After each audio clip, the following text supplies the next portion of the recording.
What is going on, members of the Burger Empire? Brian here for Body by Burgers, and I know I'm like a week behind on doing this video, but it is the recap to the Fittest in Cape Town video. My apologies for being a week or so behind on this.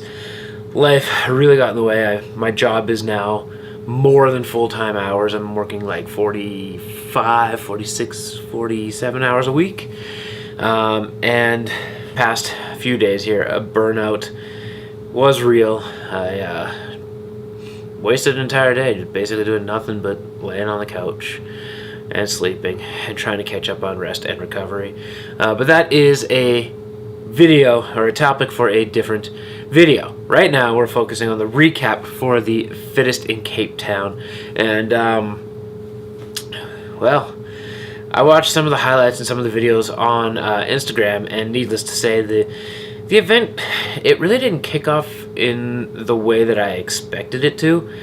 They literally went to a high school playground and created obstacle courses out of this high school playground, and to me it seemed kind of shoddy or sketchy. Something that maybe the athletes weren't used to, and something that maybe we're not used to seeing, which is kind of subjective when it comes to these sanctionals. I've watched an interview, or not the interview, but the podcast with Rich Froning and Friends, and saying how none of these sanctionals have actually reached out to Dave Castro in order to say, well, what's the best way to organize these events, or what's the best way to do these things. So, we're going to kind of see some things that maybe aren't, I'm not going to say up to standard, but up to the same level that we are used to seeing at regionals and at the CrossFit Games, when somebody like Dave Castro takes over and does everything and controls everything from start to finish. And you can kind of see the evolution. Like, all of these sanctionals are definitely in their infancy, but Dave Castro has done a lot of things in the last 10 years to make sure that these events, and especially the CrossFit Games, work. So seeing these guys and gals at a children's playground, or at a school playground, essentially going up and down ladders and monkey bars and the odd thing here and there, it just, to me, didn't feel like what should be a CrossFit sanctioned event. The rest of it was fine, from what I could tell. Like, the rest of it looked like an actual CrossFit sanctioned event, but that's like, I mean, the rest of the beginning of it, the first workouts, the obstacle course workouts, were not what I would have considered an event. It looked something like what would have been in a warm-up area at most events, and it's just not something that we would have typically seen. But with that being said, the event has come and gone, and now we do know one more man, one more woman, and one more team that has qualified for the CrossFit Games.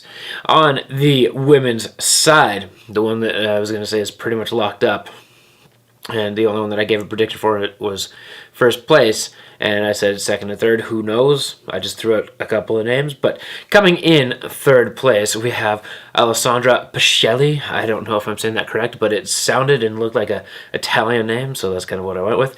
Number 2, Maria Åkerlund, and number 1, of course, Katrin Davidsdottir. No surprises there. We had seen that coming right from the start, but she didn't have probably the strong start to the weekend that she had hoped for. She actually kind of had to make this a comeback victory. On the team's side, number 3, we had Jacked Rebels. Number 2, we had Superhero Project. And number 1, we had Vondel Gym. And I could not tell you any of these people that are on the teams, simply because I can't find a place to find them. And then on the men's side, third place, coming fresh off of his victory at the Australian Championships, Mr. James Newberry. Number 2, and my pick to win the event, was Cole Sager. And number 1 wasn't even on my radar, but the CrossFit Cowboy, Sean Sweeney. So that was the podium for the men, women, and teams at the Fittest in Cape Town event. With that being said, the qualifying positions, again, were just the top 1 going on to the games. So moving on to the games, from the women, we have Katrin Davidsdottir. From teams, we have Team Vondel Gym. And then from the men, we have, again, that CrossFit cowboy, Sean Sweeney, which I have to say I do enjoy seeing a guy like Sean Sweeney making it to the games, simply because he's got a personality, he's got a passion, and he really isn't afraid to show that personality and passion, and he's definitely a fan favorite. And needless to say, yeah, I'm wearing a hat now, but he really loves that cowboy hat, and I really enjoy seeing somebody that lets their personality shine through, even despite the competition that goes on.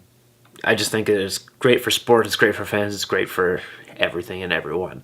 So, with that being said, the men that are going to the CrossFit Games, the whole list, as of right now, we got number 1, Matt Frazier, Patrick Vellner, James Newberry, and Sean Sweeney. And on the women's side, we have Sam Briggs, Tia Toomey, Madeline Sturt, Katrin Davis-Daughter, and on the teams we have Team Invictus, Team Ramwad, Team Project X, and Team Vondel Gym. So that is the video today, guys.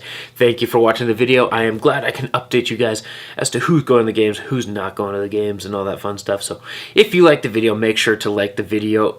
Put a comment in the comment sections below if you're surprised to see Sean Sweeney take this event, because honestly, on my preview, he wasn't even on my radar, and he rightfully should have been, so that's my bad. Subscribe, it's the only way to become a member of the Burger Empire, and don't forget to hit that bell notification, because I'm going to try and continue, guys, and update you guys as much as possible on these events. And until next time, everybody, Burger Power.